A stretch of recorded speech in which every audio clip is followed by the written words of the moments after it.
Okay, so അടുത്ത topic oscillations of a freely suspended bar magnet.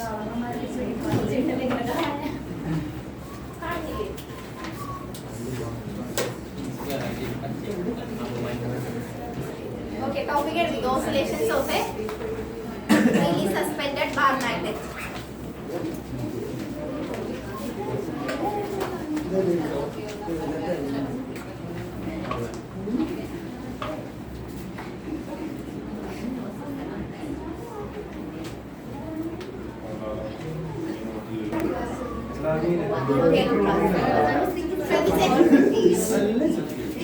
Oscillations of a freely suspended bar magnet. അപ്പോൾ ഒരു bar magnet just തൂക്കിയിട്ടേക്കെ അതിനപ്പോ എന്താ experience ചെയ്യും? ടോർക്ക് എക്സ്പീരിയൻസ് ചെയ്യില്ലേ? ഒരു ബാർ മാഗ്നറ്റ് ഫ്രീ ആയിട്ട് സസ്പെൻഡ് ചെയ്തിട്ടേക്കുകയാണെങ്കിൽ അതിന് എന്താ എക്സ്പീരിയൻസ് ചെയ്യും? ടോർക്ക് എക്സ്പീരിയൻസ് ചെയ്യും. ഓക്കെ, ടോർക്ക് എന്ന് പറഞ്ഞാൽ എന്താ? Rotational effective force. Okay, rotational effect of ഫോഴ്സിനെയാണ് നമ്മൾ ടോർക്ക് എന്ന് പറയുന്നത്. അപ്പൊ ടോർക്ക് എക്സ്പീരിയൻസ് ചെയ്യും. അപ്പൊ അത് ഒരു ഡയറക്ഷനിലേക്ക് മാത്രമായിരിക്കും റൊട്ടേറ്റ് ചെയ്യുന്നത്, അല്ലെങ്കിൽ തിരിച്ചും റൊട്ടേറ്റ് ചെയ്യും. ചുമ്മാ തൂക്കിയിട്ടേക്കണല്ലേ ഒരു മാഗ്നറ്റിന്, അപ്പൊ അതൊരു ഡയറക്ഷനിലേക്ക് മാത്രമായിരിക്കും റൊട്ടേറ്റ് ചെയ്യുന്നത്. അല്ല, ഒരു ഡയറക്ഷനിലേക്ക് റൊട്ടേറ്റ് ചെയ്യുന്നെങ്കിൽ നമുക്ക് അതിന്റെ torque tau is equal to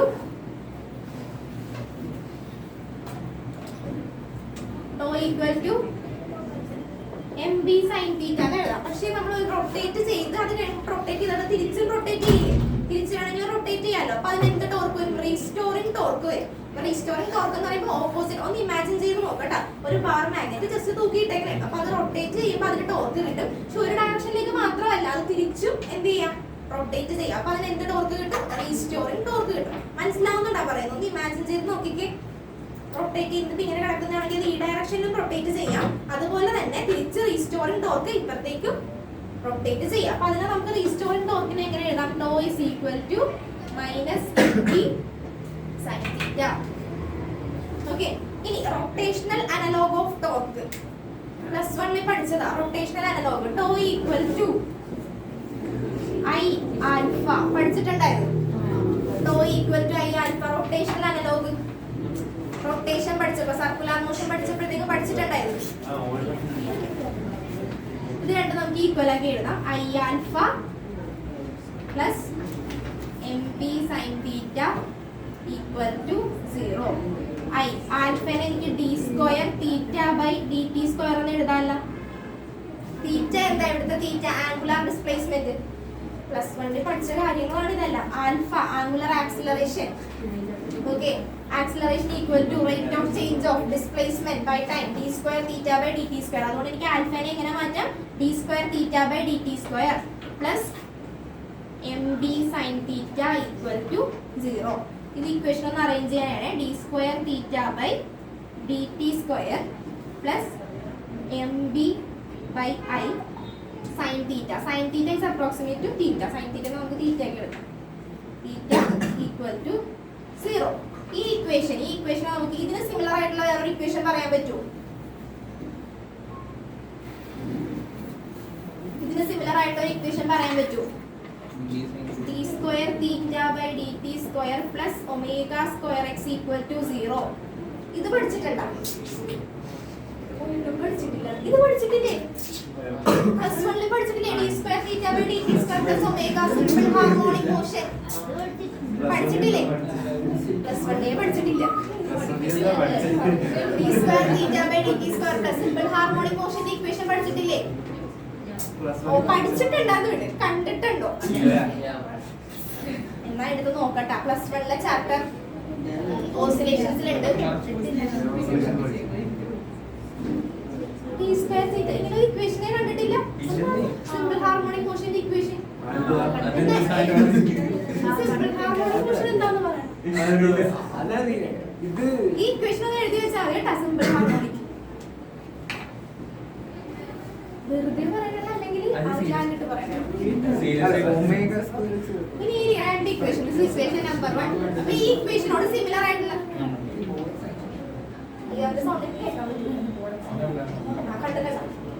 ഈ ഇക്വേഷനോട് സിമിലർ ആയിട്ടുള്ള ഇക്വേഷൻ നമുക്ക് d square theta by dt square plus omega square x equal to 0. ഇനി നമുക്ക് ഇത് രണ്ടും കൂടെ കമ്പയർ ചെയ്യാം. ഈ രണ്ട് ഇക്വേഷനും കൂടി കമ്പയർ ചെയ്യാം. അപ്പൊ ഇവിടുത്തെ omega square x ന്റെ പ്ലേസിൽ കിടക്കുന്നത് ഇതല്ലേ? omega square x equal to mb by I. Omega equal to compare it. This is d square theta dt square omega square mb by I. So omega is equal to root of mb by I. Omega equal to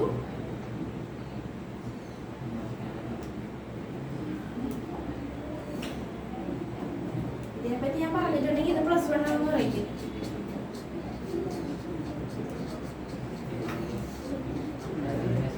Time period of a freely suspended bar magnet. Time period of a freely suspended bar magnet. കാണാൻ പറ്റില്ല അല്ലേ? കാണാൻ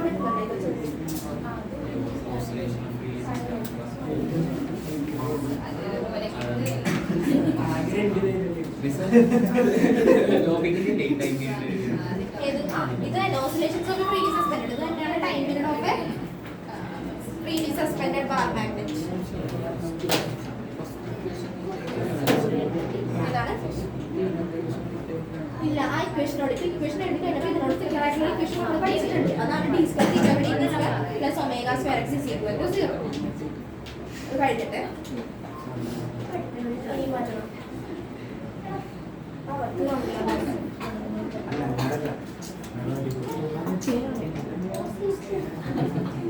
വല്ലപ്പോഴും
Right side to last is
Gauss law in magnetism. Surface integral B dot ds is equal to 0. Okay. Surface integral B dot dx is equal to 0. That is net magnetic flux. Net magnetic flux enclosed by a closed surface equal to 0. അത്രേ ഉള്ളൂ. Surface integral ds. Surface integral B dot ds equal to 0. Net magnetic flux enclosed by a closed surface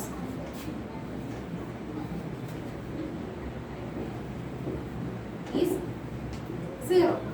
അത്രേ ഉള്ളൂ. Just law മാത്രം ഒന്ന് പഠിച്ചാൽ മതി. Net flux enclosed by a closed surface 0. ഇത് എങ്ങനെയാണ് 0 ആയി പോകുന്നത്? അങ്ങനെയൊക്കെ ഈ റീസൺ ക്വസ്റ്റ്യൻ ചോദിക്കാം. ഓക്കെ, അതായത്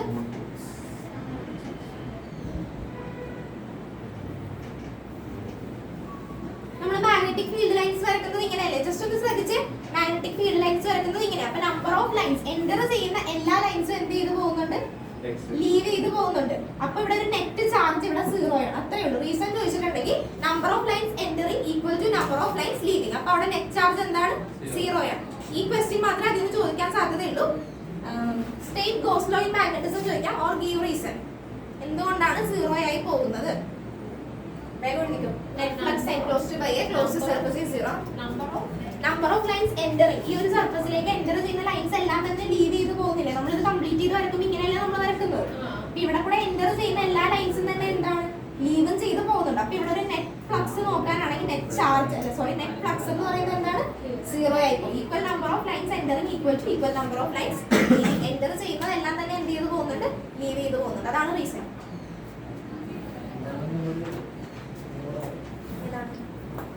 ലോ മാത്രം എഴുതി വെച്ചാൽ ഡിവൈസ് ചോദിക്കുകയാണെങ്കിൽ ചോദിക്കാൻ സാധ്യതയില്ല. Number of lines enter equal to number of lines leave. So there is no net charge.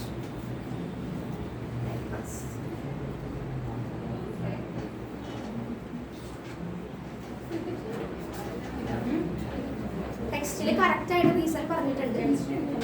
Time കിട്ടും എഴുതിയാ അങ്ങനെ എഴുതുന്നുണ്ടോ?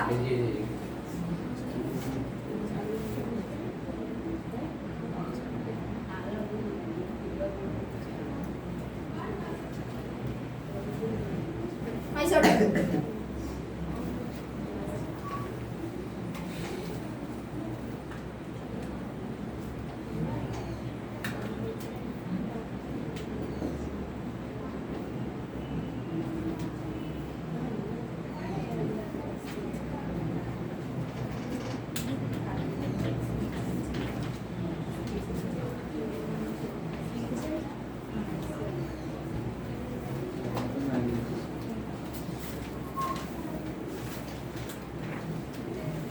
അടുത്തത് എർത്ത് മാഗ്നറ്റിസം. അപ്പോൾ ഒന്ന് ശ്രദ്ധിച്ച്, എർത്തിന്റെ ഔട്ടർ സർഫസിൽ കുറെ മെറ്റൽസ് ഉണ്ടാവും. ഓക്കെ, ഔട്ടർ സർഫസിൽ കുറെ മെറ്റൽസ് ഉണ്ടാവും. അത് മോൾട്ടൺ സ്റ്റേറ്റിലായിരിക്കും. അപ്പൊ എർത്ത് റൊട്ടേറ്റ് ചെയ്യുമ്പോൾ എർത്തിന്റെ റൊട്ടേഷന്റെ കൂടെ തന്നെ ഔട്ടർ സർഫസിലുള്ള മെറ്റൽസും എന്ത് ചെയ്യും? എർത്തിന്റെ ഔട്ടർ സർഫസിൽ കുറെ മെറ്റൽസ് ഉണ്ട്. ഓക്കെ, ആ മെറ്റൽസ് മോൾട്ടൺ സ്റ്റേറ്റ് ആയിരിക്കും. മോൾട്ടൺ സ്റ്റേറ്റ് എന്ന് പറഞ്ഞിട്ടുണ്ടെങ്കിൽ ഫ്ലൂയിഡ് സ്റ്റേറ്റിലായിരിക്കും ആ മെറ്റൽസ് ഉണ്ടാവും. എർത്ത് റൊട്ടേറ്റ് ചെയ്യുമ്പോൾ അതിന്റെ കൂടെ തന്നെ ഈ മെറ്റൽസും എന്ത് ചെയ്യാൻ തുടങ്ങും? റൊട്ടേറ്റ് ചെയ്യാൻ തുടങ്ങും. അപ്പൊ അവിടെ റൊട്ടേറ്റ് ചെയ്യുമ്പോൾ ആ ഒരു എഫക്റ്റിൽ അവിടെ ഇലക്ട്രിക് കറന്റ് ഡെവലപ്പ് ചെയ്യും. ഇലക്ട്രിക് കറന്റ് ഡെവലപ്പ് ചെയ്ത് കഴിയുമ്പോൾ അവിടെ എന്താ ഉണ്ടാവും? ഒരു മാഗ്നറ്റിക് ഫീൽഡ് ഉണ്ടാവും. അതിനെയാണ് നമ്മൾ എന്തെന്ന് പറയാ? എർത്ത് മാഗ്നറ്റിസം എന്ന് പറയുന്നത്. എർത്ത് എങ്ങനെയാണ് മാഗ്നറ്റിസം എക്സ്പീരിയൻസ് ചെയ്യുന്നതെന്നാണ്.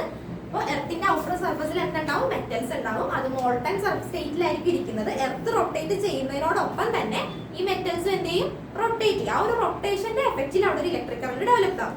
അപ്പൊ അതിനെന്ത് കിട്ടും? ഒരു മാഗ്നറ്റിക് ഫീൽഡ് ഉണ്ടാവും. അതിനെയാണ് നമ്മൾ എർത്ത് മാഗ്നറ്റിസം എന്ന് പറയുന്നത്. എഴുതി വെച്ചോ, എർത്ത് മാഗ്നറ്റിസം. ചിലപ്പോ ഇത് ഡൈനാമോ എഫക്ട് എന്ന് പറഞ്ഞാൽ ചോദിക്കാൻ സാധ്യതയുണ്ട്. Dynamo effect. ഓക്കെ, ടോപ്പിക്കിൽ എഴുതുക, ഞാൻ പറയുന്നത് എഴുതിച്ചോ. എർത്ത് മാഗ്നറ്റിസം എഴുതാൻ പറഞ്ഞാലും ഡൈനാമോ എഫക്ട് എഴുതി. ചിലപ്പോൾ ഡൈനാമോ എഫക്ട് ആയിരിക്കും കേട്ടോ ചോദിക്കുന്നത്. Earth magnetism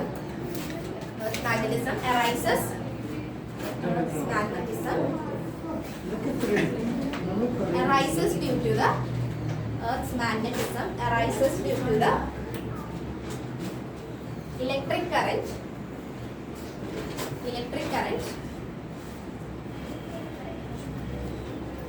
produced by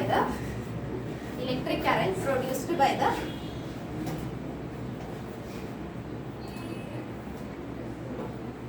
metallic fluid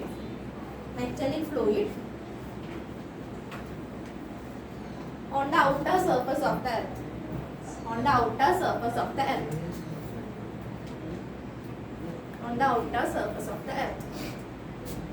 Okay, dynamo effect. അപ്പോൾ അവിടെ ഒന്ന് ആലോചിച്ച് ഓർത്ത് വെച്ചാൽ മതി, നോട്ട് എഴുതുന്നത്.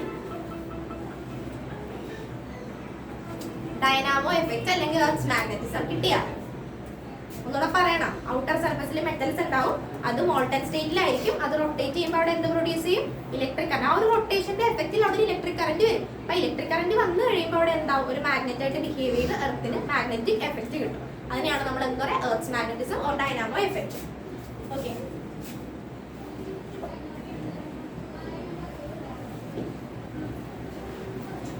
ഇതാണ് ഇപ്പൊ എർത്തെങ്കിൽ ഒരു നോർത്തും ഒരു സൗത്തും ഉണ്ടാവും.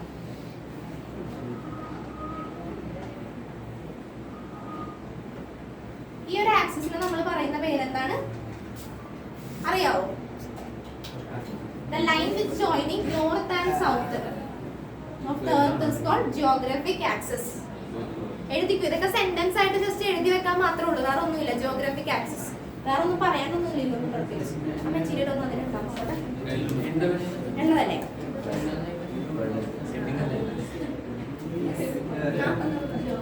എന്താണ് സെന്റൻസ് ഒന്നും പറയാൻ some definition connection with earth magnets ഇതിൽ പറയുന്നുണ്ടല്ലെങ്കിൽ ജസ്റ്റ് നോക്കിയാൽ മതി. മെറ്റീരിയൽ എല്ലാവർക്കും കിട്ടിയിട്ടില്ല, അതുകൊണ്ടാണ് ഞാനത് പറയാമെന്ന് പറഞ്ഞത്. ജിയോഗ്രാഫിക് ആക്സിസ് ടോപ്പിക് അല്ല, സം ഡെഫിനിഷൻസ്. ഇത് കണ്ടോ, some definitions in connection with earth magnetism. Geographic axis just അറിഞ്ഞിരിക്കാൻ വേണ്ടി മാത്രമേ ഉള്ളൂ. ഇതൊന്നും ചോദിക്കാനൊന്നും പോലെ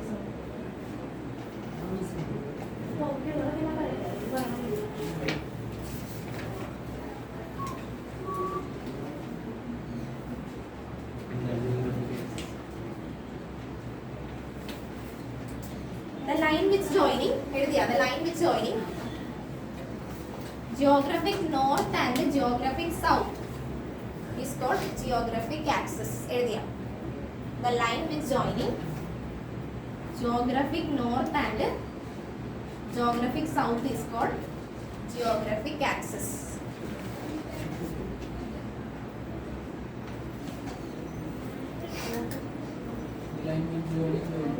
Geographic north and geographic south is called geographic axis. Okay. Earth magnetism പഠിക്കുമ്പോൾ ഈ ടേംസ് ജസ്റ്റ് ഒന്ന് ഓർത്ത് വെക്കുക. ജിയോഗ്രാഫിക് ആക്സിസ് വരുന്നുണ്ടെങ്കിൽ ജിയോഗ്രാഫിക് മെറിഡിയൻ വരുന്നുണ്ട്. ഓക്കെ, ജിയോഗ്രാഫിക് മെറിഡിയൻ എന്ന് പറഞ്ഞിട്ടുണ്ടെങ്കിൽ ഇവിടെ ഒരു പ്ലെയിൻ ഉണ്ടാവും, ഇവിടെ നോർത്ത് പോളിൽ ഒരു പ്ലെയിൻ ഉണ്ടാവും, സൗത്ത് പോളിൽ ഒരു പ്ലെയിൻ ഉണ്ടാവും. ഓക്കെ, അപ്പൊ അടുത്തത് എഴുതിക്കോ. The plane with joining sentence എഴുതിയാൽ മതി, അത് വായിച്ചു നോക്കുമ്പോൾ കിട്ടും. ഞാൻ പ്രത്യേകിച്ച് പറയണമെന്നൊന്നുമില്ല. The plane with joining geographic north and geographic south is called geographic meridian. അതിലുള്ളതല്ലേ? The plane with joining, plane which connect geographic north and geographic south is called geographic meridian.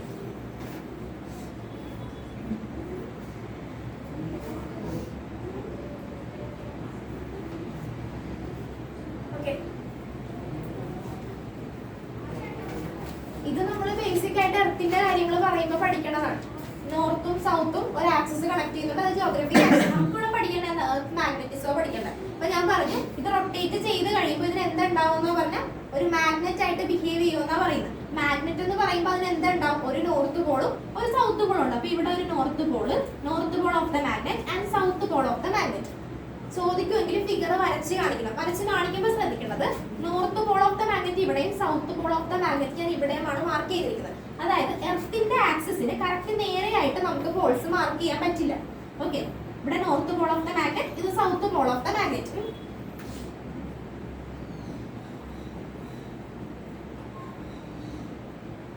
Okay, പക്ഷെ ടെക്സ്റ്റിൽ ഫിഗറിൽ കൊടുത്തിരിക്കുന്നത് നോക്കിക്കേ, നോർത്ത് പോളിന് ഇവിടെ നിന്ന് lines ഇങ്ങോട്ട് enter ചെയ്യുന്ന രീതിയിലാണ് കൊടുത്തിരിക്കുന്നത്. പക്ഷെ നമ്മൾ ലോജിക്കലി നമ്മൾ പഠിച്ചത് എങ്ങനെയാണ്? മാഗ്നറ്റിക് ഫീൽഡ് ലൈൻസ് എങ്ങനെയാണ് നമ്മൾ പഠിച്ചത്? North pole magnetic field line starting from north to south outside, south to north ആണ് ഇൻസൈഡ് നമ്മൾ പഠിച്ചത്. പക്ഷെ ആ ടെക്സ്റ്റിലുണ്ട്, ഇന്ന് പോയിട്ട് ആ ടെക്സ്റ്റിൽ ആ ഫിഗർ ഒന്ന് എടുത്ത് നോക്കട്ടെ. ഇങ്ങനെയാണ് ടെക്സ്റ്റിൽ കൊടുത്തിരിക്കുന്ന ഫിഗർ. നോർത്ത് പോളിൽ നിന്ന് ഉള്ളിലേക്ക് കയറുന്ന രീതിയിലാണ് ഫിഗറിൽ കൊടുത്തിരിക്കുന്നത്. പക്ഷെ നമ്മൾ പഠിച്ചത് എന്താ? നോർത്ത് പോളിൽ നിന്ന് സൗത്ത് പോളിലേക്ക് ഔട്ട്സൈഡും സൗത്ത് ടു നോർത്തും ആണ് ഇൻസൈഡ് പഠിച്ചത്. അപ്പൊ എന്താ ഇവിടെ പറയുന്നത് വെച്ചിട്ടുണ്ടെങ്കിൽ എർത്ത് മാഗ്നറ്റിസത്തിന്റെ കേസിൽ എർത്തിന്റെ ഉള്ളില് ഈ നോർത്ത് പോള് സൗത്ത് പോളായിട്ടും ബിഹേവ് ചെയ്യും, സൗത്ത് പോള് നോർത്ത് പോളായിട്ടും ബിഹേവ് ചെയ്യും. ഓക്കെ, നോർത്ത് ആക്സിസ് ജിയോഗ്രാഫിക് നോർത്തിന്റെ അടുത്തായിട്ട് നമ്മൾ നോർത്ത് പോൾ മാർക്ക് ചെയ്ത് സൗത്തിന്റെ അടുത്തായിട്ട് സൗത്ത് പോൾ മാർക്ക് ചെയ്തു. പക്ഷെ ഫീൽഡ് ലൈൻസ് തന്നിരിക്കുന്നത് അപ്പൊ എന്താണെന്ന് ചോദിക്കും. നമ്മളിപ്പോ ഈ ഫിഗർ നോക്കുമ്പോൾ ഇത് കറക്റ്റ് അല്ലല്ലോ, നമ്മൾ പഠിച്ച രീതിയിലാണെങ്കിൽ ഇത് കറക്റ്റ് അല്ലല്ലോ.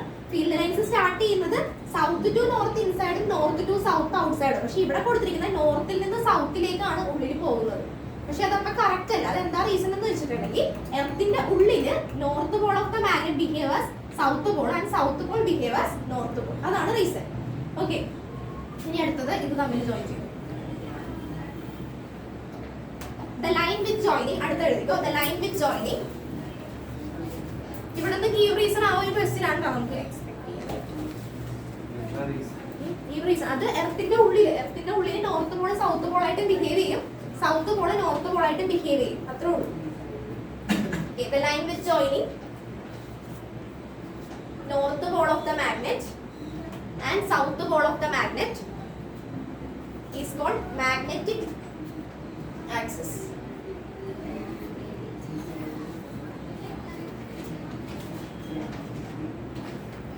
The line with joining north pole of the magnet and south pole of the magnet is called magnetic axis. അടുത്തത് the plane which connect is called magnetic axis. മറ്റേത് geographic axis, ഇത് magnetic axis. എഴുതിയാ the plane which connect north pole of the magnet and south pole of the magnet is called magnetic meridian. Magnetic meridian.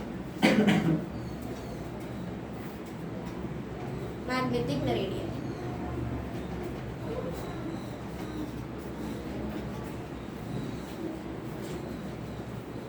Okay, ഈ figure വരച്ചു വെച്ചിട്ടുണ്ടെങ്കിൽ കിട്ടിയ topic അത്രേ ഉള്ളൂ. Just ഒന്ന് നോക്കുക.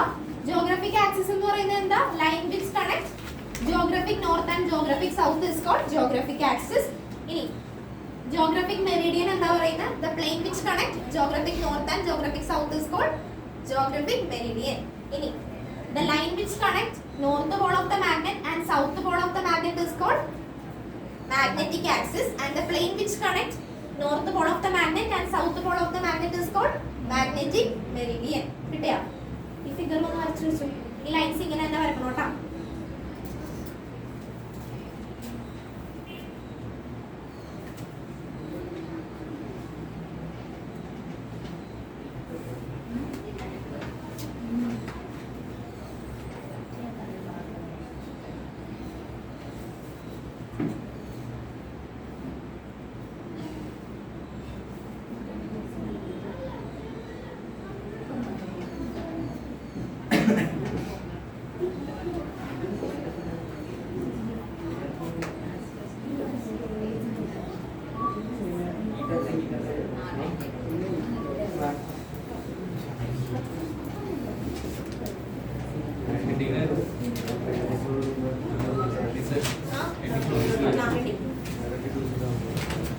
Go slow.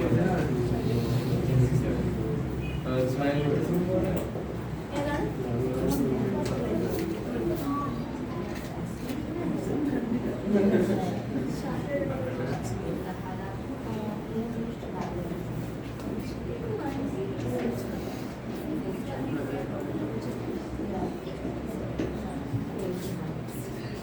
ഓക്കെ, അടുത്തത് അത്ര എഴുതിയില്ലേ? ഇനി അടുത്തത് elements of earth magnetism. Declination, inclination, horizontal component. First one, declination. Declination is the angle between geographic meridian and magnetic meridian. Declination. ഓരോന്നും എഴുതിക്കോട്ടെ. Declination is the angle between geographic meridian and magnetic meridian. 11.3 degree വരും, പക്ഷെ അത് vary ചെയ്യാൻ സാധ്യതയുണ്ട്. എല്ലായിടത്തും അങ്ങനെ ആയിരിക്കില്ല. Okay, declination it is the angle between geographic meridian and magnetic meridian. എഴുതിയാ?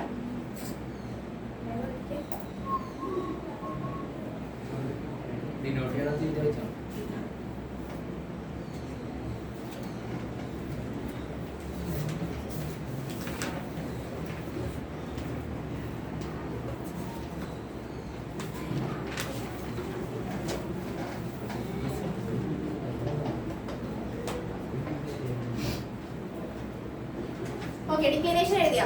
അടുത്തത് ഇൻക്ലിനേഷൻ. ഇൻക്ലിനേഷൻ എന്ന് പറയുമ്പോൾ നോക്കിക്കേ, ഇവിടെ മാഗ്നറ്റ് ഏകദേശം ഇങ്ങനെയാണ് വരച്ച് കാണിക്കുന്നത്. ഇവിടെ ഇങ്ങനെയാണ് മാഗ്നറ്റ് ഇരിക്കുന്നത്. അപ്പൊ magnet is inclined at an angle theta. ചെരിഞ്ഞല്ലേ ഇരിക്കുന്നത്. ഓക്കെ, മാഗ്നറ്റ് ചെരിഞ്ഞായിരിക്കുന്നത്. അപ്പൊ it is inclined at an angle theta. അപ്പൊ ഇതാണ് മാഗ്നറ്റ് എങ്കിൽ it is inclined at an angle theta. Magnetic field എന്ത് ക്വാണ്ടിറ്റിയാ? Scalar or vector?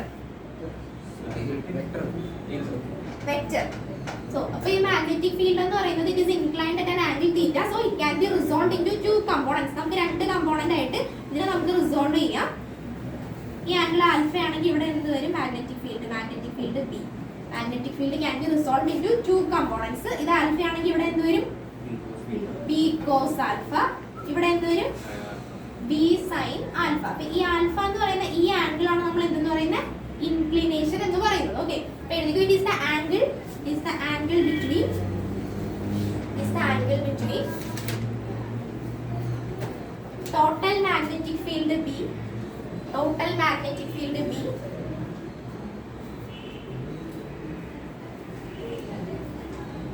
and horizontal component B cos alpha, and horizontal component B cos alpha.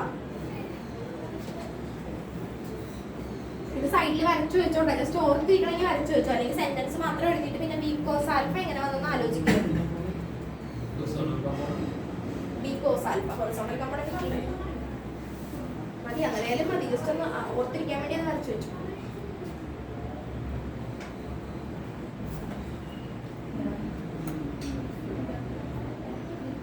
Okay, മനസ്സിലായോ? ഇനി horizontal component പറയാലോ. Horizontal component ഏതാ? Magnetic ഫീൽഡിനെ നമ്മൾ resolve ചെയ്തിട്ടുണ്ടെങ്കിൽ നമുക്ക് രണ്ട് കമ്പോണന്റ്സ് ഇട്ട് വരണം, ഹൊറിസോണ്ടലും ഒരെണ്ണം വെർട്ടിക്കൽ. അപ്പൊ ഈ ഹൊറിസോണ്ടൽ കമ്പോണന്റ് ആണ് ബി എച്ച് എന്ന് പറയുന്നത്. അപ്പൊ എഴുതിക്കോ horizontal component.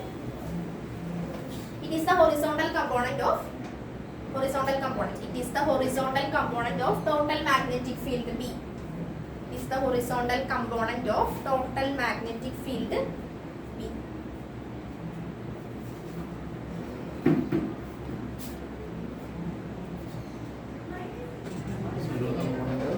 Total magnetic field B.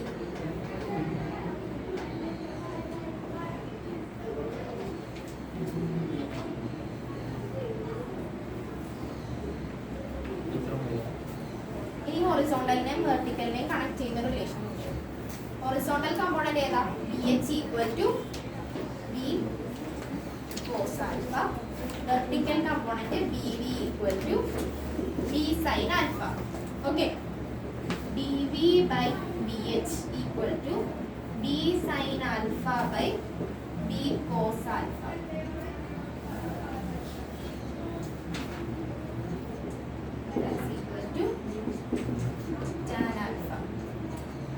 by BH equal to tan alpha.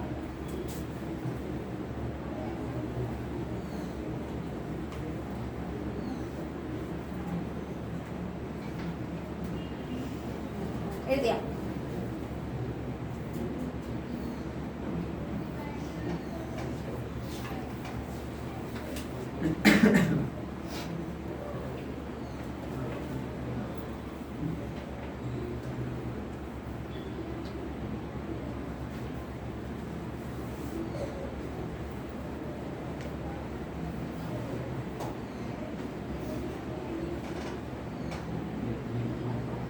എഴുതിയാ?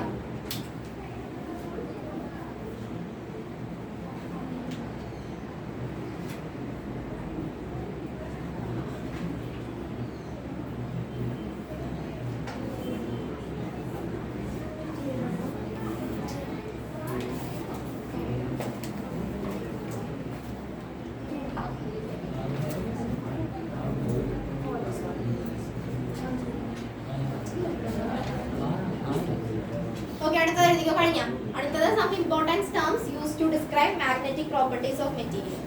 Some important terms used to describe magnetic properties of material.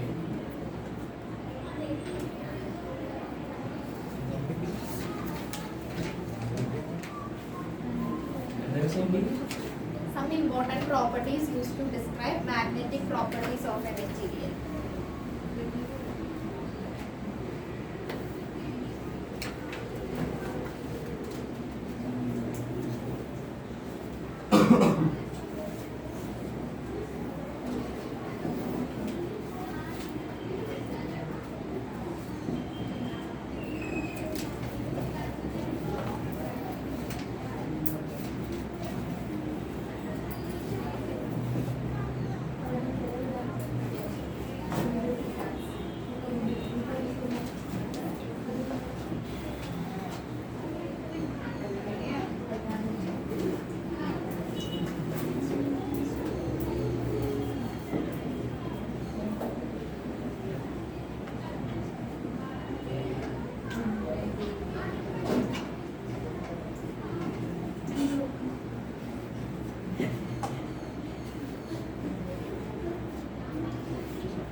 പഠിച്ചാ എല്ലാം എഴുതിയാ എഴുതിയിട്ടില്ല ഓക്കെ ഓരോന്നും എഴുതിക്കോ magnetizing field magnetizing field magnetizing field denoted as H okay അത് എഴുതിക്കോ the field which magnetizing is a field which magnetizing a substance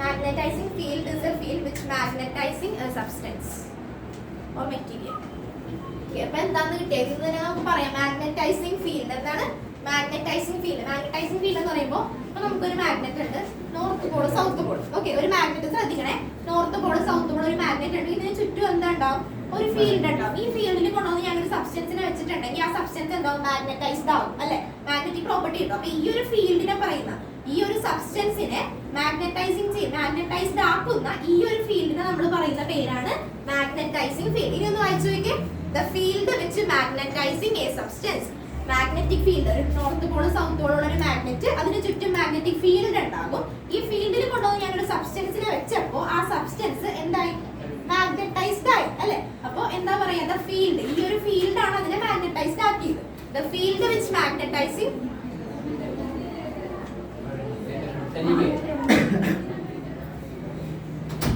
the field which magnetizing a substance is called magnetizing field okay എഴുതിയാ H ട്ടാ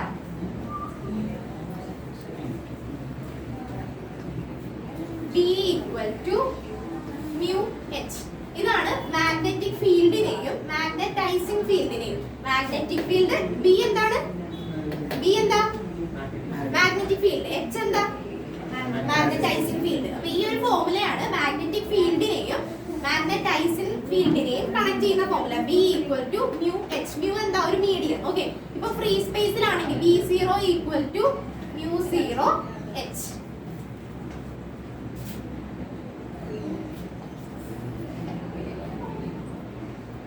B magnetic field H magnetizing field എന്താന്ന് കിട്ടിയില്ലേ അമീൻ ഒന്ന് പറഞ്ഞേ magnetizing field എന്താണ് അയ്യോ നോക്കി വായിക്കല്ലേ അതെല്ലാവർക്കും അറിയാം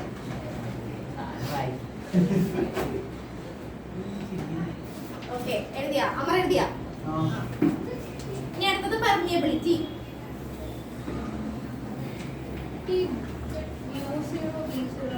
മ്യൂസിയം എന്ന് പറഞ്ഞാൽ പെർമിയബിലിറ്റി കാണിക്കില്ല നമ്മൾ സ്പേസ് കാണിക്കുന്നത് B0 ഫ്രീ സ്പേസ് ആണ് കാണിക്കുന്നത് ഫ്രീ സ്പേസ് മീഡിയം ഒന്നുമില്ല പെർമിയബിലിറ്റി എന്താണെന്ന് അറിയാലോ പെർമിയബിലിറ്റി എന്താന്ന് പറയാൻ പറ്റും പെർമിയബിലിറ്റി ഇപ്പൊ 2-3 ഫസ്റ്റ് ചാപ്റ്ററിലൊക്കെ പഠിച്ചതാ പെർമിയബിലിറ്റി എന്താ കറക്റ്റ് ഡെഫിനിഷൻ പറയാൻ പറ്റുമോ പെർമിയബിലിറ്റി അത്രയും പറയാനുള്ളൂ ജസ്റ്റ് ഇപ്പൊ ഒരു സബ്സ്റ്റൻസിൽ കൂടി എന്തുമാത്രം ലൈൻസ് പാസ് ചെയ്ത് പോകുന്നു ഒരു ഫീൽഡ് ഒരു സബ്സ്റ്റൻസ് അതിൽ കൂടി എത്രത്തോളം ലൈൻസ് പാസ് ചെയ്ത് പോകുന്നു അതാണ് പെർമിയബിലിറ്റി എന്ന് പറയുന്നത് നിങ്ങൾ ജസ്റ്റ് ഈ ടേംസ് ഒന്ന് അറിഞ്ഞിരിക്കാൻ വേണ്ടി മാത്രം പറയുന്നതേ ഉള്ളൂ ഈ ചാപ്റ്ററിൽ വലുതായിട്ടൊന്നും പഠിക്കാനില്ല ഇത്ര ഡീറ്റെയിൽ ആയിട്ട് എടുക്കേണ്ട ചാപ്റ്റർ അല്ല ഇത് ജസ്റ്റ് ഒന്ന് ഈ ടേംസ് ഒന്ന് അറിയാൻ വേണ്ടി പെർമിയബിലിറ്റി മ്യൂ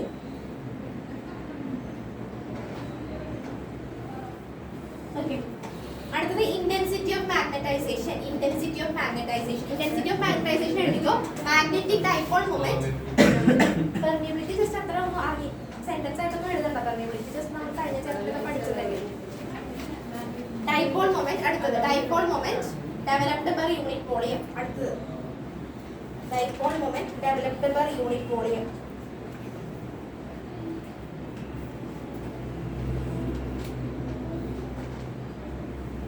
പെർമിയബിലിറ്റിയുടെ റിലേഷൻ ഒക്കെ അറിയാവുന്നതല്ലേ ഇനി പറയണ്ടല്ല അല്ല പെർമിയബിലിറ്റി mu equal to ഇങ്ങനെ mu equal to mu 0 into ur ഇതൊക്കെ പഠിച്ചിട്ടുള്ളതല്ലേ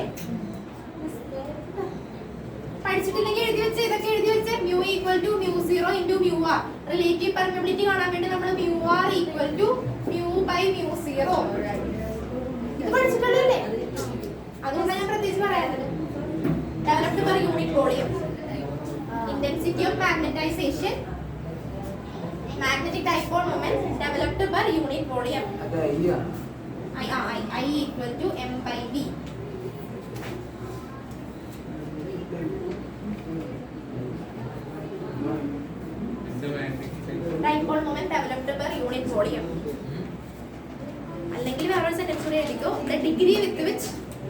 degree with which substance get magnetized. The degree with which the substance get magnetized.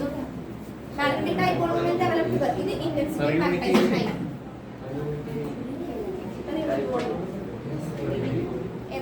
The degree with which substance get magnetized. That's the point. The degree with which substance get magnetized.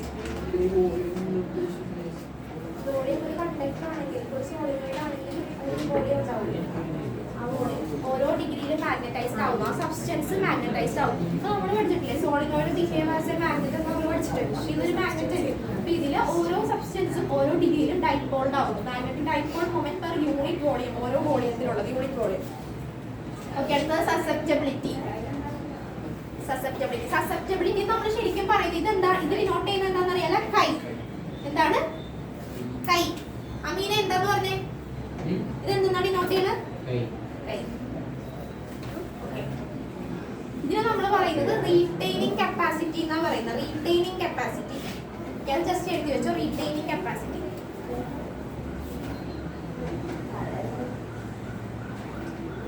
Retaining capacity എത്രത്തോളം magnetic property retain ചെയ്തു അതിനാണ് നമ്മൾ susceptibility retaining capacity എന്ന് പറയുന്നത്. Or അല്ലെങ്കിൽ വേറെ sentence ആയിട്ട് എഴുതുമ്പോൾ susceptibility it is A ratio of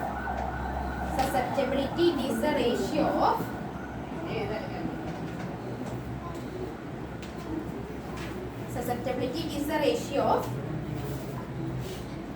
intensity of magnetization to magnetizing field. It is the ratio of intensity of magnetization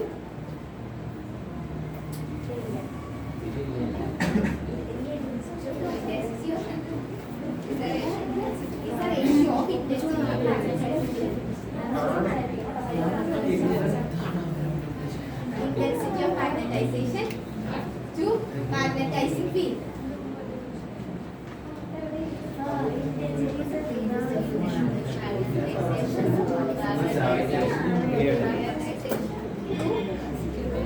Magnetizing field.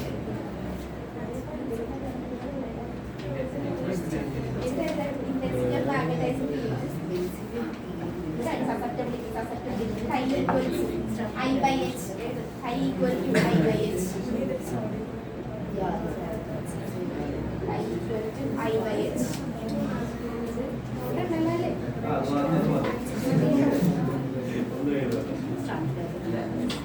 പഠിച്ചാൽ മതി കേട്ടോ. നോട്ട് എഴുതിയില്ലെങ്കിൽ പഠിച്ചാൽ മതി.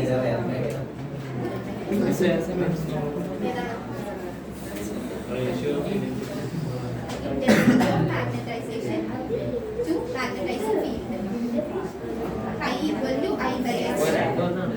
Chi equal to I by H.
Retaining capacity.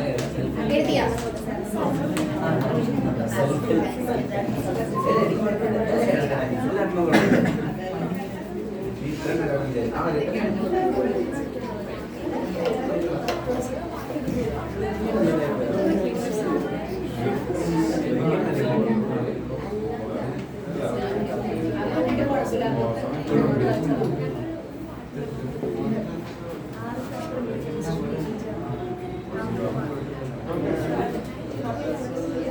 Okay.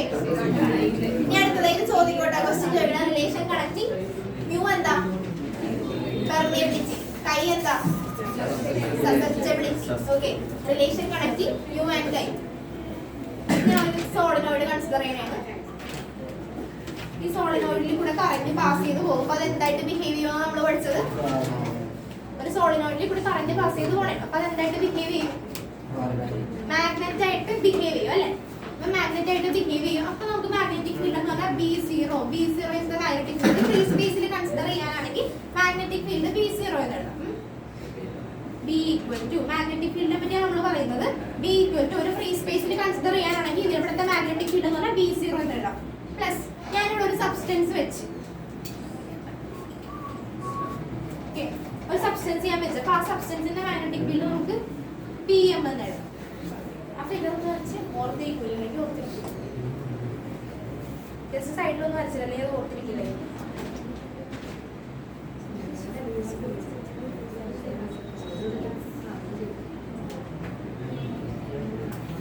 അൻപത് കിട്ടിയാ?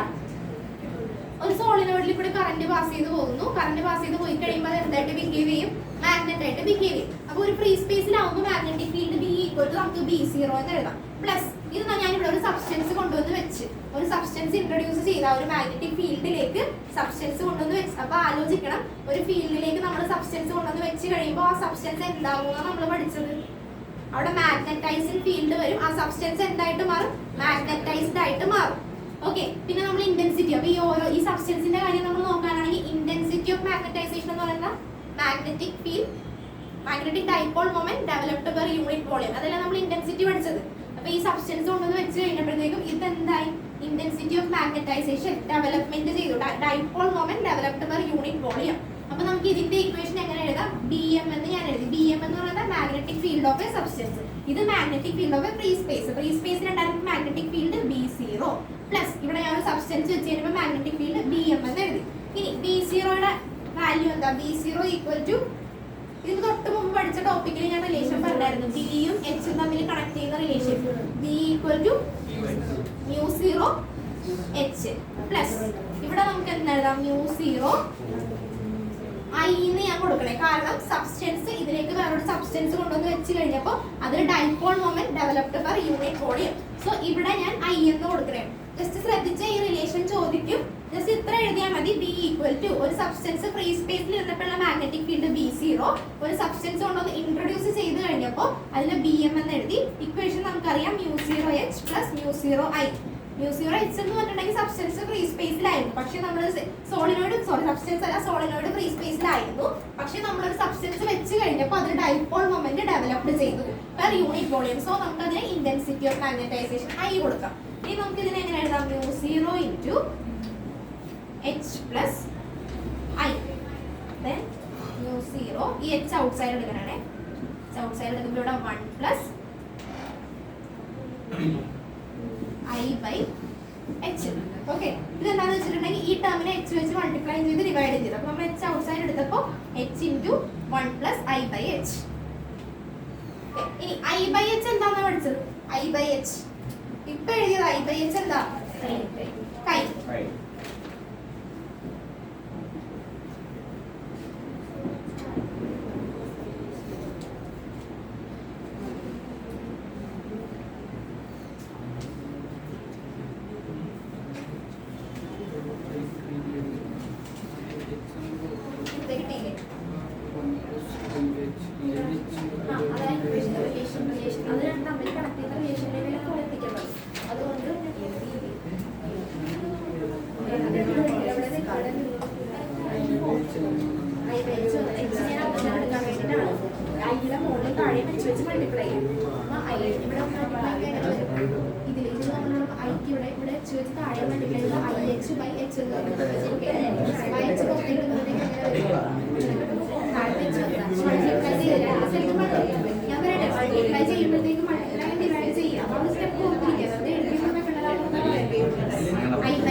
ശരിക്കും പറയണമെന്നറിയില്ല. ഇവിടെ എന്തോ സ്പൈഡിലേക്ക് ഇവര് പറയുന്നത്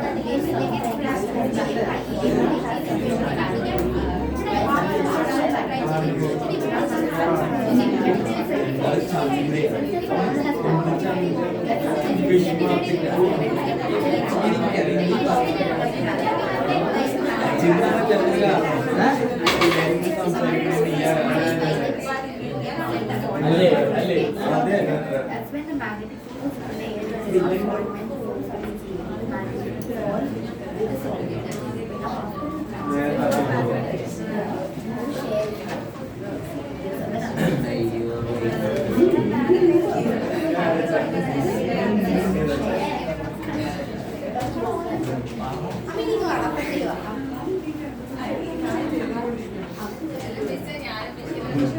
ഇവിടെ എന്താണ് ഫ്രണ്ടിൽ നല്ല പിള്ളേർ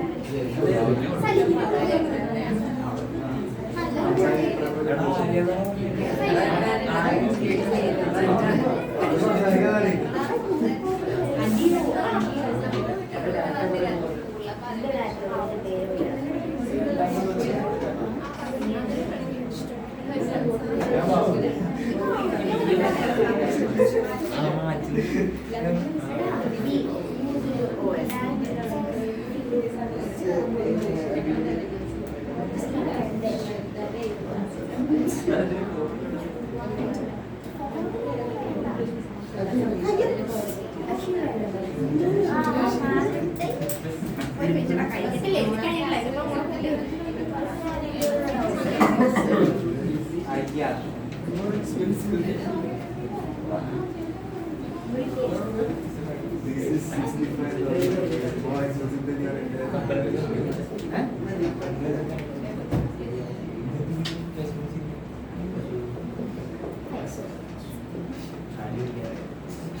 പറഞ്ഞുതരാം ഡൗട്ട് ഞാൻ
മിണ്ടാതിരുന്നേ പറ എന്താ ഡൗട്ട്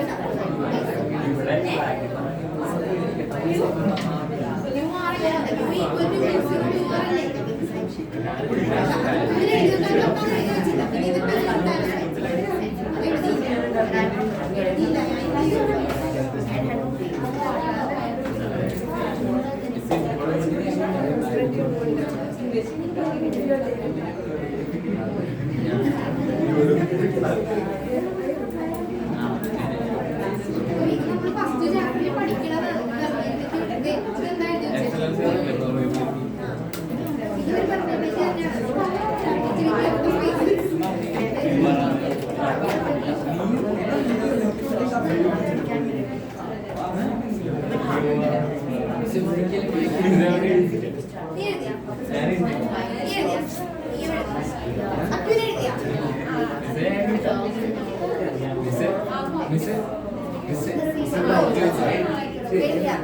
ഞാൻ നേരത്തെ വിടൂല ടൈം ചാപ്റ്റർ തീർക്കാതെ ഞാൻ വിടില്ല സംസാരിക്കുന്നോറും ടൈം പോകും വേറെ വിളിക്കേ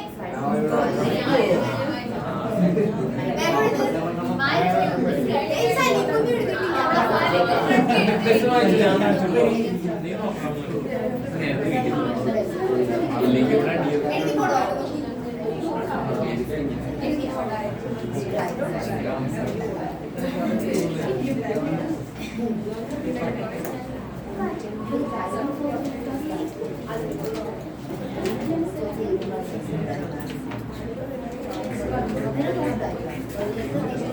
എത്ര മണിയായി? സമയം എന്ത്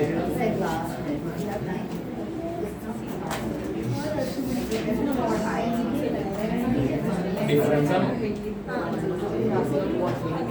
ഇതപ്പോ വലിയ ബോക്സ് ഒക്കെ വരയ്ക്കും.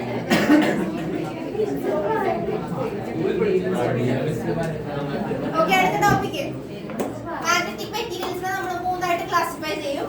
Diamagnetic, paramagnetic, ferromagnetic.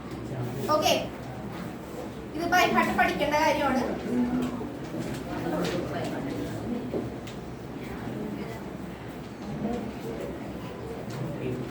ഓക്കെ, ഇത് ഞാനിപ്പോ ഒരു എക്സാമ്പിൾ വെച്ച് പറഞ്ഞുതരാം. എന്നെ പഠിപ്പിച്ചപ്പോ എന്റെ മിസ് അങ്ങനെ പഠിപ്പിച്ചു. ആ ഒരു എക്സാമ്പിൾ ഞാൻ പറഞ്ഞുതരാം. ഡയമാഗ്നറ്റിക് എന്ന് പറയുന്നത് ക്ലാസ്സിലെ അലമ്പ് പിള്ളേർ അതായിട്ട് കൺസിഡർ ചെയ്യണം. എങ്ങനെയൊക്കെയുള്ളത് പിള്ളേർ വേണം പറയാൻ. ഓക്കെ, ഞാൻ നിങ്ങളെ കമ്പയർ ചെയ്യണില്ല. എന്റെ മിസ് എന്നെ ഞങ്ങളെ കമ്പയർ ചെയ്ത് ഡയമാഗ്നറ്റിക്. ഈ പാരാമാഗ്നറ്റിക് എന്ന് പറയുമ്പോൾ ജസ്റ്റ് ഓർക്കേണ്ടത് മീഡിയം, ജസ്റ്റ് പാസ്സാവണം. ഇത് ബ്രൈറ്റ് സ്റ്റുഡൻസ്. ഓക്കെ, ഓരോരുത്തരും എന്തൊക്കെയാണെന്ന് ജസ്റ്റ് ഒന്ന് ആലോചിച്ചാൽ മതി. അല്ലെങ്കിൽ ഇത് നമുക്ക് പഠിക്കാൻ പറ്റില്ല കമ്പയർ ചെയ്ത്.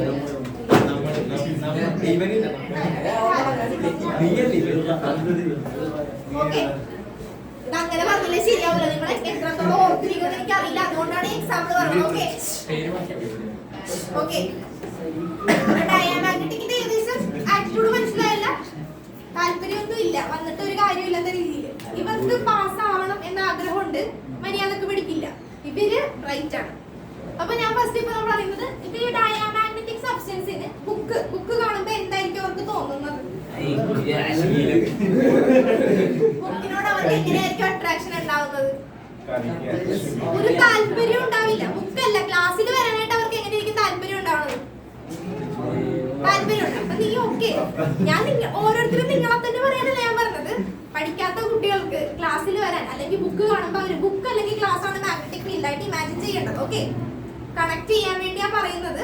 ബുക്ക് അല്ലെങ്കിൽ ക്ലാസ് മാഗ്നറ്റിക് ഫീൽഡായിട്ട് ഇമാജിൻ ചെയ്യാം. അപ്പൊ ഈ പറയുന്ന ബാച്ച് ഓഫ് പിള്ളേർക്ക് എങ്ങനെയായിരിക്കും ബുക്ക് കാണുമ്പോഴത്തേക്കും അവർ എങ്ങനെയായിരിക്കും? സ്ട്രോങ്ലി അട്രാക്റ്റഡ് ആയിരിക്കും അല്ലെങ്കിൽ റിപ്പൽഷൻ ആയിരിക്കും നടക്കുന്നത്. അതായത് weakly attracted to magnetic field. ഇപ്പൊ മാഗ്നറ്റിക് ഫീൽഡ് ആണ് ക്ലാസ് അല്ലെങ്കിൽ ബുക്കാണ് ക്ലാസ് എന്നുണ്ടെങ്കിൽ അവർ എങ്ങനെയായിരിക്കും? Weakly attracted to magnetic field. മൂന്നായിട്ട് ക്ലാസിഫൈ ചെയ്തേ. Magnetic materials are classified into 3: diamagnetic, paramagnetic and ferromagnetic.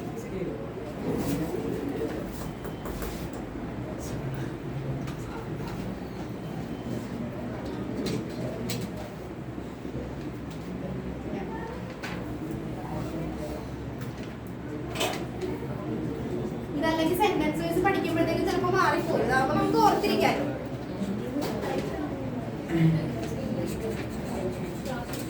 Okay, ഇനി പാരാമാഗ്നറ്റിക് എങ്ങനെയായിരിക്കും?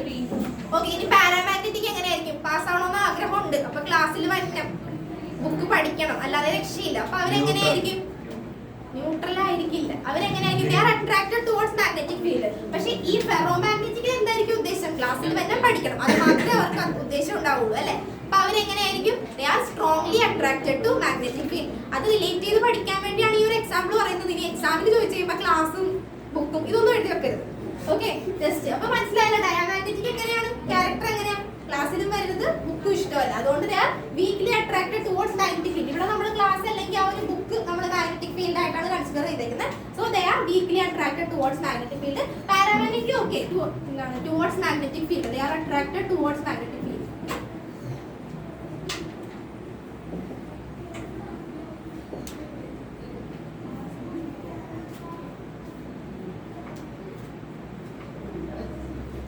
Magnetic field.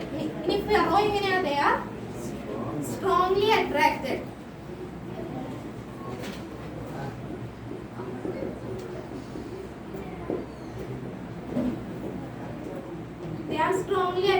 towards magnetic field.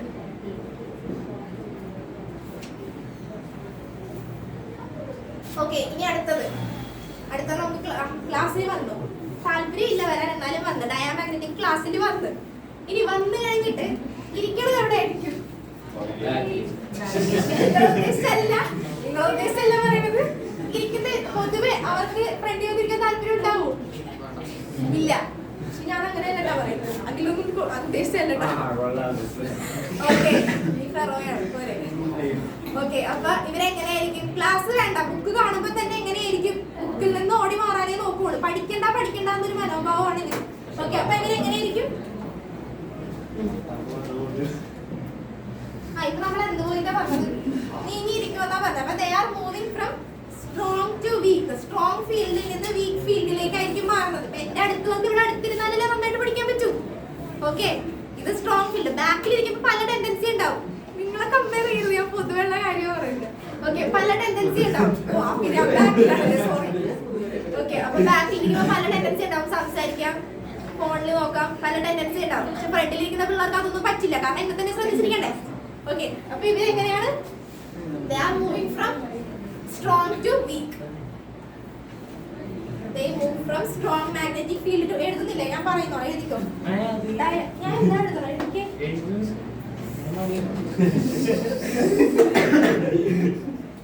They are moving from strong to weak. സ്ട്രോങ്ങിൽ നിന്ന് വീക്കിലേക്ക് പോകും. ഓക്കെ, അപ്പൊ ഇനി പാര എങ്ങനെ വരും? പാരാമാഗ്നറ്റിക് എങ്ങനെ വരും? അവർക്ക് പഠിക്കണമെന്ന് ആഗ്രഹമുണ്ട്, ഏറ്റവും ബാക്ക് ഇരിക്കില്ല, കുറച്ച് കയറി വരാനേ നോക്കുള്ളൂ, സ്ട്രോങ്ങിലേക്ക് വരാനേ നോക്കുള്ളൂ. അവര് വീക്കിൽ നിന്ന് സ്ട്രോങ്ങിലേക്ക് മുന്നോട്ട് വരാനേ നോക്കുള്ളൂ. ഓക്കെ, സ്ട്രോങ്ങിലേക്ക് വരാനേ നോക്കുള്ളൂ. അപ്പൊ they are moving from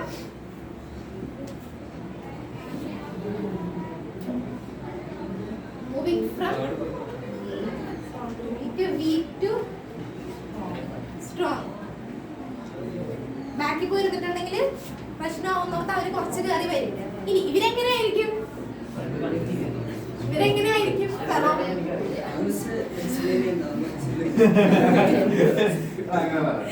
okay, ferro എങ്ങനെയായിരിക്കും? അപ്പൊ നിങ്ങളൊന്നും കണക്ട് ചെയ്യാൻ വേണ്ടിയാണ് ഈ എക്സാമ്പിൾ പറഞ്ഞത്. അപ്പൊ ഞാൻ തന്നെ പറയണല്ലോ, പറ. ഫെറോ എങ്ങനെയായിരിക്കും? ഏറ്റവും ഫ്രണ്ടിലായിരിക്കും. They are always in the strong region. അവരെപ്പോഴും എന്തായിരിക്കും? സ്ട്രോങ് റീജിയനിലായിരിക്കും. എന്റെ അടുത്ത് തന്നെ ഇരിക്കുന്നുണ്ടോ?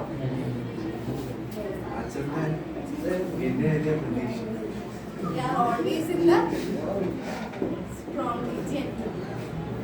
ഈ എക്സാമ്പിൾ ഒക്കെ പറഞ്ഞിട്ട് നീ ഇതൊക്കെ തെറ്റിക്കൂ.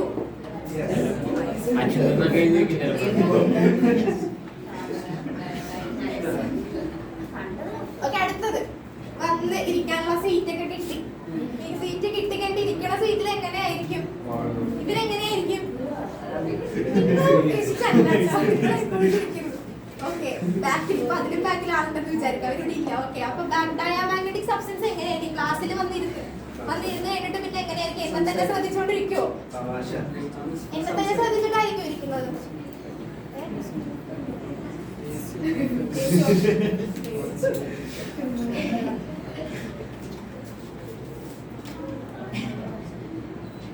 ഓക്കെ, ഇതെങ്ങനെയായിരിക്കും? പറഞ്ഞേ പറ. ഇവരെങ്ങനെയായിരിക്കും ഇരിക്കുന്നത്? ക്ലാസ്സിൽ വന്നിട്ട് ഫസ്റ്റ് ക്ലാസ്സിൽ വരുന്ന കാര്യം പറഞ്ഞു. ക്ലാസ്സിൽ വരാൻ താല്പര്യമില്ല, വന്നു കഴിഞ്ഞിട്ടാണെങ്കിലോ ഏറ്റവും ബാക്കിൽ പോയിരുന്നു. സ്ട്രോങ് ഫീൽഡ്, ഞാൻ ആ സ്ട്രോങ് ഫീൽഡ് എന്നിൽ നിന്ന് അകന്നു പോയി ബാക്കിൽ ഇരുന്നു. ഇനി വന്നിരുന്ന് കഴിഞ്ഞിട്ട് ഞാൻ ക്ലാസ് എടുക്കാൻ തുടങ്ങി കഴിഞ്ഞിട്ട് എന്താണ് നടക്കുന്നത്? അവരെന്തായിരിക്കും? പെർപെൻഡിക്കുലർ ആയിട്ട് ജസ്റ്റ് മാഗ്നറ്റിക് ഫീൽഡ് ഇതാണെങ്കിൽ മാഗ്നറ്റിക് ഫീൽഡ് ഇതാണെന്ന് വിചാരിക്കാം. ഇതിന് പെർപെൻഡിക്കുലർ ആയിട്ട്, അതായത് എന്നെ ശ്രദ്ധിക്കാതെ അവിടെ ഇവിടെയൊക്കെ നോക്കിയിരിക്കണം. ഓക്കെ, പിന്നെ ഇവരുടെ കാര്യം നോക്കാനാണെങ്കിൽ മാഗ്നറ്റിക് ഫീൽഡ് ഇതാണ്. ഇവരുടെ കാര്യം നോക്കാനാണെങ്കിൽ അതായത് പാരാമാഗ്നറ്റിക്, ഇത് ജസ്റ്റ് ഫിഗർ വരച്ചാൽ മതി. എന്നിട്ട് എഴുതിക്കും മാഗ്നറ്റിക് ഫീൽഡ്. ഇത് ജസ്റ്റ് വരച്ചാൽ മതി. ഞാൻ സെന്ററിൽ പറഞ്ഞിറങ്ങി ഇതൂടെ പറയട്ടെ. ഇവരുടെ കാര്യം എങ്ങനെയായിരിക്കും? പാരാമാഗ്നറ്റിക് എന്ന് പറയുമ്പോൾ എങ്ങനെയായിരിക്കും? ശ്രദ്ധിക്കും, കുറച്ച് കഴിയുമ്പോൾ വിട്ടുപോകും. പിന്നെയും പാസ്സാവണ്ടേന്ന് ഓർത്ത് കുറച്ച് മാത്രം ശ്രദ്ധിക്കും. കുറച്ചൊക്കെ അവർ ശ്രദ്ധിച്ചിരിക്കും, നേരെ തന്നെ ശ്രദ്ധിച്ചിരിക്കും, ബാക്കി കുറച്ചൊക്കെ പോകായിരിക്കും. ഇവര് പിന്നെ നമുക്ക് പറയണ്ട, ഫുൾ കോൺസെൻട്രേഷൻ. ഇവരെങ്ങനെയാ? They line parallel to the magnetic field. ഇവിടെയാണെങ്കിലോ ദേ ലൈൻ പാരലൽ. അവരെങ്ങനെ ഇരിക്കുന്നത് ജസ്റ്റ് 3 ബാച്ച് ആയിട്ട് കമ്പയർ ചെയ്ത് അതൊന്ന് മനസ്സിലാക്കാൻ വേണ്ടിയാണ്. അല്ലാതെ ഈ സെന്റൻസ് ഓരോന്നും നോക്കി പഠിച്ചു വരുമ്പോൾ മറന്നു പോകും. അതുകൊണ്ടാണ് കണക്ട് ചെയ്ത് പറയുന്നത്. ഓക്കെ, ഇവിടെ എഴുതിക്കോ. A line perpendicular to the magnetic field. ഏതാണ് ഇത്? പറഞ്ഞുതരാം. ഇത് ശ്രദ്ധയില്ലാതെ ഇരിക്കണം. ഇത് പക്ഷെ ശ്രദ്ധിച്ചായിരിക്കണം. കുറച്ചൊക്കെ എങ്ങനെ ശ്രദ്ധിച്ചായിരിക്കണം. കുറച്ച് ടെൻഡൻസി ഉണ്ടാവും. പക്ഷെ ഇവിടെ ആകുമ്പോഴത്തേക്ക് എന്താണ്, അവര് ഫുൾ കോൺസെൻട്രേഷൻ. ഇവർക്ക് പഠിക്കണം, അവർക്ക് ഒരു എയിം ഉണ്ട്, നല്ല പിള്ളേരാണ്. Okay okay. അപ്പൊ ഇവിടെ എങ്ങനെ they align perpendicular to the magnetic field. എഴുതിക്കാൻ സംസാരിക്കല്ലേ. They align perpendicular to the magnetic field. They align parallel to the magnetic field. They always align parallel to the magnetic field.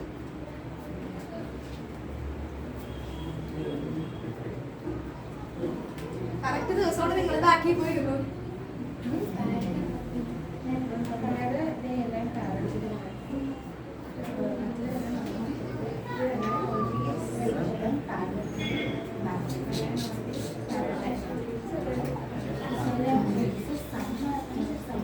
ഇത് sentence എഴുതിയാൽ മതി കേട്ടോ. Figure അല്ല എഴുതിയ. ഇവിടെ they align perpendicular to the magnetic field. They align parallel to the magnetic field. They are always aligned parallel to the magnetic field. എഴുതി വെക്കണം.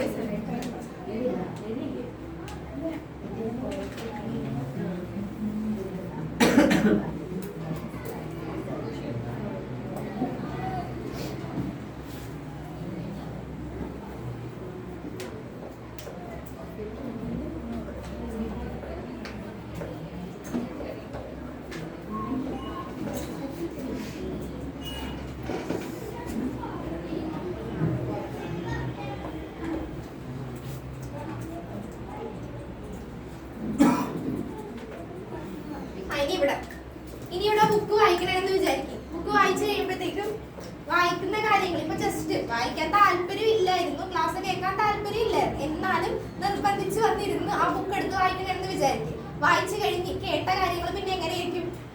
ഇവിടെ കൂടി കേട്ട് ഇവിടെ കൂടി കളയും അല്ലേ? ഒരാവശ്യമില്ലാതെ ഞാൻ ഇപ്പൊ നിർബന്ധിച്ചിട്ടാണ്, ഇപ്പൊ നിങ്ങൾ ആരെയും നിർബന്ധിച്ചിട്ടാണ് ആ ബുക്ക് എടുത്ത് വായിക്കെന്ന് പറയാനാണെങ്കിൽ നിർബന്ധത്തോടെ ആണെങ്കിൽ നമ്മൾ ശ്രദ്ധിച്ച് വായിക്കുമോ? ഇല്ല, ജസ്റ്റ് തുറന്നു വെക്കും, ആർക്കോ വേണ്ടി തുറന്നു വെക്കും, അതുപോലെ തന്നെ അടച്ചു വെക്കും. എന്തെങ്കിലും വായിച്ചിട്ടുണ്ടെങ്കിൽ തന്നെ കിട്ടുന്ന കാര്യങ്ങൾ എന്തായിരിക്കും? ഇവിടെ കൂടി കേട്ട് ഇവിടെ കൂടി കളയും. അപ്പൊ ഇവിടെ കൂടി ഫീൽഡ് ലൈൻസ് എന്ന് പറഞ്ഞാൽ all the field lines are expelled out, പുറത്തേക്ക് പോകും. മാഗ്നറ്റിക് ഈ ഒരു മെറ്റീരിയലിന്റെ ഉള്ളിലേക്ക് കയറാതെ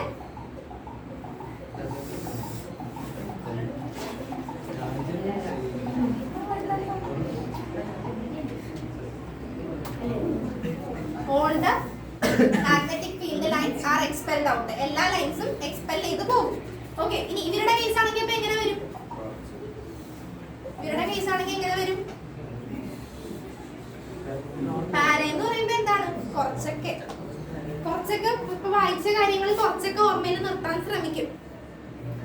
കുറച്ച് lines, few lines passes through the permeability ആണ് അടുത്ത സെന്റൻസ് ഒക്കെ ഒന്ന് പറയാമെന്ന് വിചാരിച്ചു. ഇപ്പൊ ഇത്രയും ജസ്റ്റ് ഒന്ന് കണക്ട് ചെയ്യാൻ വേണ്ടി ഫിഗർ വരക്കുന്നേ ഉള്ളൂ. ഓക്കെ. അപ്പൊ ഫ്യൂ ലൈൻസ് പാസ് ചെയ്തു പോകും. ഇനി ഇവരുടെ കാര്യമാണെങ്കിലോ എല്ലാ ലൈൻസും പാസ് ചെയ്തു പോകും. ഓക്കെ. എഴുതിയത് all the lines are expelled out. All the lines are expelled out. ഇവിടെ few lines pass through it.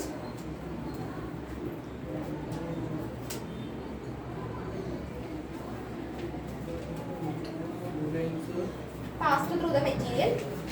അവിടെ complete.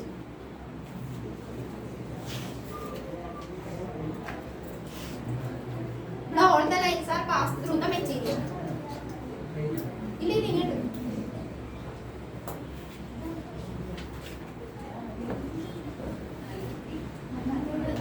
ഓക്കെ.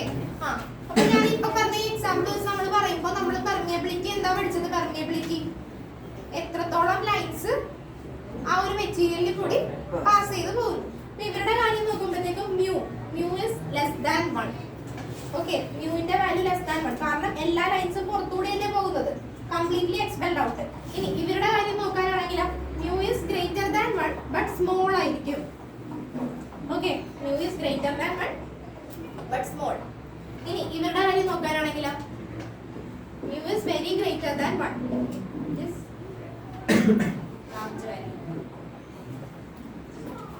ഓക്കെ.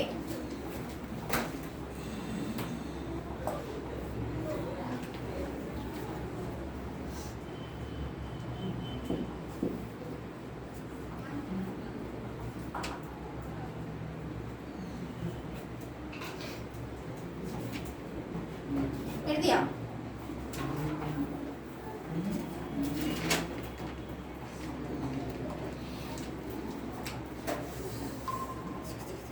ഇനി അടുത്തത് എക്സ്റ്റേണൽ മാഗ്നറ്റിക് ഫീൽഡിന്റെ ആബ്സെൻസിൽ ഇവരെങ്ങനെയായിരിക്കും ബിഹേവ് ചെയ്യുന്നത്. അതായത് ഇപ്പൊ ബുക്ക് ഒന്ന് വായിച്ച് ബുക്ക് എടുത്ത് മാറ്റി ബുക്ക് അപ്പം തന്നെ ഇപ്പൊ വായിക്കണേ.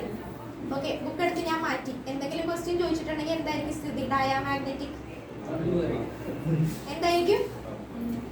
എന്തെങ്കിലും പറയൂ. ഡയാമാഗ്നറ്റിക് എന്ന് പറയുമ്പോൾ ഞാൻ പറഞ്ഞു, ഡയാമാഗ്നറ്റിക് എന്ന് പറയുമ്പോഴത്തേക്കും ഒട്ടും പഠിക്കാത്തൊരു കുട്ടികളുടെ ക്യാരക്ടർ ആയിട്ടാണ് പറഞ്ഞത് അല്ലേ.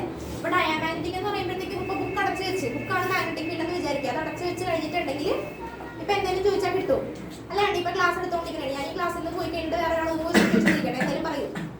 ഡയാമാഗ്നറ്റിക് ഒന്നും പറയില്ല. പക്ഷെ പാര ആണെങ്കിലോ എന്തെങ്കിലുമൊക്കെ പറയും. ഫെറോ ആണെങ്കിലോ കംപ്ലീറ്റ് ആൻസർ ആയിരിക്കും. ഓക്കെ, അപ്പൊ എഴുതിക്കോ.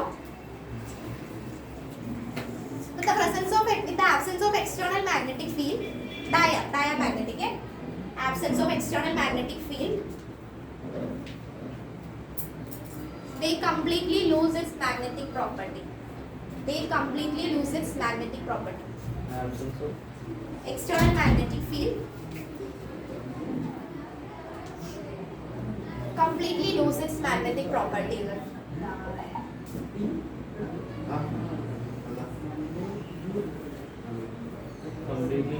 Its magnetic property.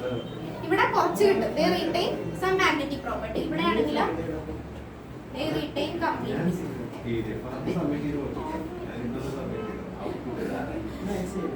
They retain completely. Okay.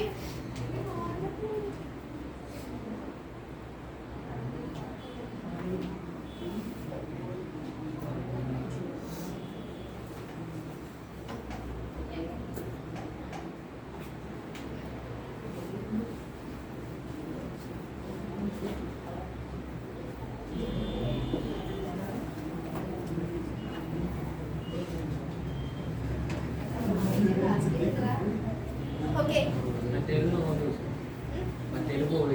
ഏതാണ്? Absence of external magnet. അതിപ്പോ വേറൊരു എക്സാമ്പിൾ പറയുകയാണെങ്കിൽ ഇപ്പൊ ഒരു മാഗ്നറ്റിക് ഫീൽഡിൽ കൊണ്ടുവന്ന് ഇവിടെ ശ്രദ്ധിച്ച് വേറൊരു എക്സാമ്പിൾ പറയുകയാണെങ്കിൽ ഒരു മാഗ്നറ്റിക് ഫീൽഡിൽ കൊണ്ടുവന്ന് ഞാനിപ്പോ ഒരു പിന്ന് വെച്ചെന്ന് വിചാരിക്കും. എന്തെങ്കിലും മാഗ്നറ്റിക് പ്രോപ്പർട്ടികൾ എന്തെങ്കിലും സബ്സ്റ്റൻസ് കൊണ്ടുവന്ന് വെച്ച് ഈ മാഗ്നറ്റ് എടുത്ത് ഞാൻ മാറ്റി എക്സ്റ്റേണൽ മാഗ്നറ്റിക് ഫീൽഡ് മാറ്റിയിട്ടുണ്ടെങ്കിൽ അവിടെ ഇരിക്കുമ്പോൾ ഇത് ഓൾറെഡി മാഗ്നറ്റൈസ്ഡ് ആണ്. ഓക്കെ, അപ്പൊ ഡയാമാഗ്നറ്റിക് ആണെങ്കിൽ എങ്ങനെയായിരിക്കും? അതിന് ആ മാഗ്നറ്റിക് പ്രോപ്പർട്ടി റീറ്റെയിൻ ചെയ്യാൻ പറ്റില്ല. ഈ മാഗ്നറ്റ് മാറ്റി കഴിയുമ്പോഴത്തേക്കും അത് എന്ത് ചെയ്യും? അതിന്റെ ആ പ്രോപ്പർട്ടി പോകും. പക്ഷേ നമ്മൾ പറഞ്ഞ പാരാമാഗ്നറ്റിസം ആണെങ്കിൽ ആ കുറച്ച് നേരമൊക്കെ ആ പ്രോപ്പർട്ടി റീറ്റെയിൻ ചെയ്ത് നിൽക്കും. ഓൾറെഡി അവിടെ മാഗ്നറ്റ് ഉണ്ടായിരുന്നു, അപ്പൊ അതിന് കുറച്ച് നേരമൊക്കെ ആ പ്രോപ്പർട്ടി റീറ്റെയിൻ ചെയ്ത് വെക്കും. ഈ പിന്നിനും കുറച്ച് നേരമൊക്കെ ആ മാഗ്നറ്റിക് പ്രോപ്പർട്ടി കിട്ടും. ഇനി ഫെറോയുടെ കാര്യമാണെങ്കിൽ എന്താണ്? മാഗ്നറ്റ് മാറ്റിയാലും ആ സബ്സ്റ്റൻസ് എങ്ങനെയായിരിക്കും? അതിന് കംപ്ലീറ്റ് മാഗ്നറ്റിക് പ്രോപ്പർട്ടി അപ്പോഴും ഉണ്ടാവും. മനസ്സിലായ? ഒരു എക്സാമ്പിൾ പറയുന്നത് കമ്പയർ ചെയ്ത് പഠിക്കാൻ വേണ്ടി കറക്റ്റ് ആയിട്ട് അല്ല ജസ്റ്റ് ബൈ ഹാർട്ട് പഠിച്ചു പോയിട്ടുണ്ടെങ്കിൽ ഇത് കിട്ടുമെന്ന് എനിക്ക് തോന്നുന്നില്ല. മാറിപ്പോകാൻ സാധ്യതയുണ്ട്. ഓക്കെ,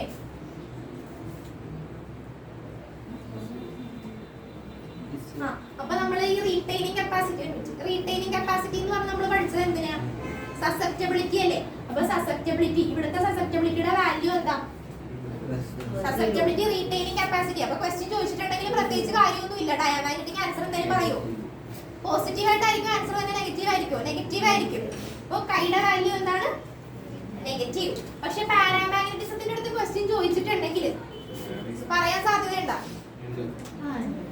പറയും. പക്ഷെ എങ്ങനെയായിരിക്കും? ഫെറോയിനെ വെച്ച് കമ്പയർ ചെയ്യുമ്പോ നോക്കിക്കേ, കൈ എന്ന് പറഞ്ഞാൽ എന്താ? Retaining capacity. അപ്പൊ എല്ലാം പഠിച്ചു കഴിഞ്ഞ് പിറ്റേ ദിവസം നാളെ തന്നെയെന്ന് വിചാരിക്കും. നാളെ ഞാൻ ക്വസ്റ്റ്യൻ ചോദിക്കണേ, ഡയാമാഗ്നറ്റിക് എന്തെങ്കിലും പറയാൻ സാധ്യതയുണ്ടോ? ഇല്ല, നെഗറ്റീവ് ആണ് അവരുടെ വാല്യൂ.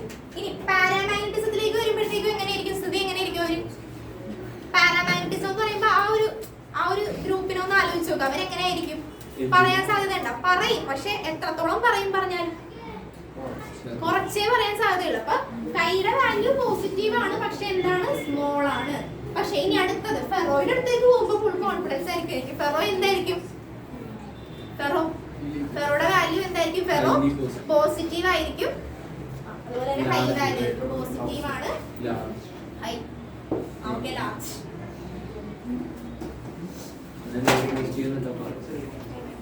ഇതൊന്നും തീർത്തേക്കാം. അടുത്ത ടോപ്പിക്കിൽ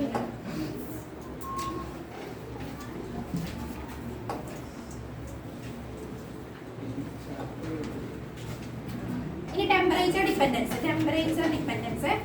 ഇതിന്റെ തന്നെ പഠിച്ചത്. ക്വസ്റ്റ്യൻ ചോദിച്ചിട്ട് ആൻസർ പറഞ്ഞില്ല, ഞാൻ ദേഷ്യപ്പെടും. ഞാൻ ദേഷ്യപ്പെടും. ഇവരുടെ സ്ഥിതി എന്തായിരിക്കും? ഇപ്പൊ ഞാൻ പറയട്ടെ, ഒരു മിസ് ദേഷ്യപ്പെട്ടാലും ഡയാമാഗ്നറ്റിക് ആയിട്ടുള്ള പിള്ളേർക്ക് വല്ല എഫക്ട് ഉണ്ടാവും? അങ്ങനെ ഇരിക്കും, ഒരു പ്രശ്നമില്ല. അപ്പൊ ഇൻഡിപെൻഡന്റ് ഓഫ് ടെമ്പറേച്ചർ.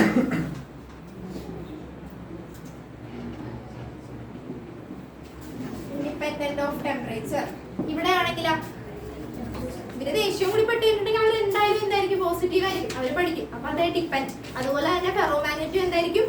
ഡിപ്പെൻഡന്റ് ആയിരിക്കും ടെമ്പറേച്ചറിന്.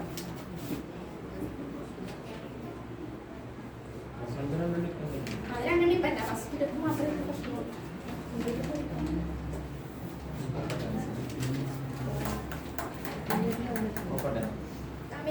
കഴിയാതെ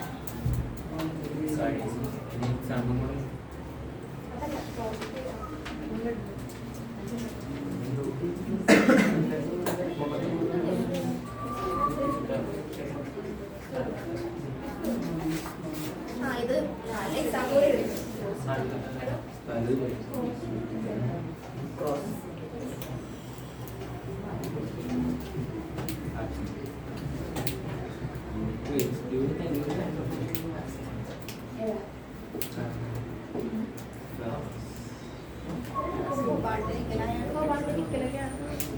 പ്യൂരിഫൈസ് ലോ കൂടി പറഞ്ഞോട്ടെ, അത് ശ്രദ്ധിച്ചിരുന്നാൽ മതി. അതിൽ തന്നെ നോക്കിയാൽ മതി. ആ ലാസ്റ്റ് ലോ ഇട്ടാ ഇല്ല, പറയാനൊന്നുമില്ല. അത് ആ ലാസ്റ്റ് പേജിലെ, ലാസ്റ്റ് പേജ് അല്ല, അതിന് മുമ്പ് അതിലാണ് ഇത് എഴുതിയില്ലേ? ക്ലാസ് ഒന്ന് അവസാനിപ്പിക്കട്ടെ, ഇതിന്റെ ക്ലാസ് ഒന്ന് അവസാനിപ്പിക്കട്ടെ.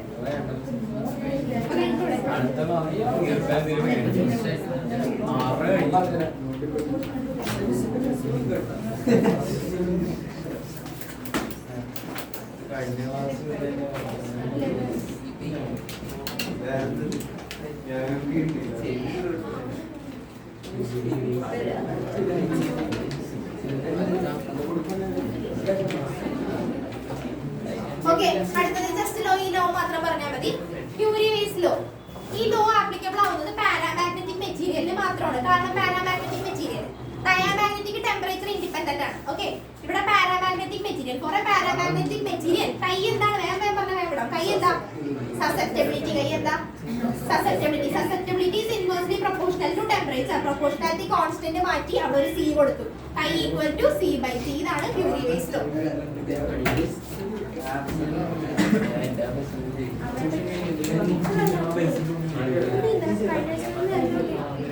ക്യൂരിവേസ് ലോ